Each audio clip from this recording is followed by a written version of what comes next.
Kasus perampokan yang terjadi di Makassar sempat menarik perhatian. Salah seorang pelaku sempat terekam kamera pemantau dan viral kala melakukan aksinya di Kecamatan Manggalah, Makassar.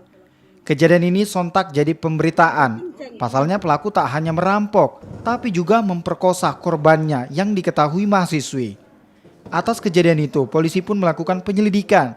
Pasalnya, kasus serupa nyatakan tak terjadi sekali, namun sudah berulang kali. Berbekal barang bukti dan keterangan saksi, polisi melakukan pengejaran. Alhasil 4 orang berhasil ditangkap. Mereka ditangkap di tempat yang berbeda. 2 diantaranya harus dilumpuhkan akibat mencoba melawan petugas. Dari keterangan para pelaku, mereka setidaknya telah melakukan 11 kali aksi kejahatan berupa perampokan dan beberapa diantaranya disertai pemerkosaan.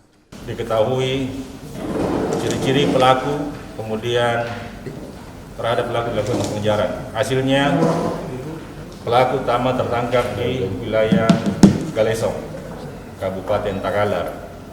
Berikut setelah dikembangkan kemudian 1 orang lagi tertangkap atas nama Aswendi, kemudian Fajar, dan 1 lagi atas nama Yusuf. Yusuf ini perannya mengumpulkan barang hasil curian kemudian dijual.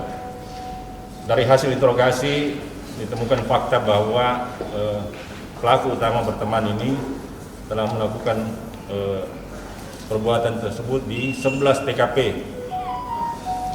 Modusnya sama, sasarannya juga berupa rumah kos yang khusus dihuni oleh Putri. Selain menangkap 4 pelaku, polisi juga menyita sejumlah barang bukti berupa benda tajam, handphone, hingga laptop. Para pelaku kini ditahan dan kenakan pasal tentang perampokan dan pemerkosaan dengan hukuman minimal 9 tahun penjara. Tim Liputan Kompas TV.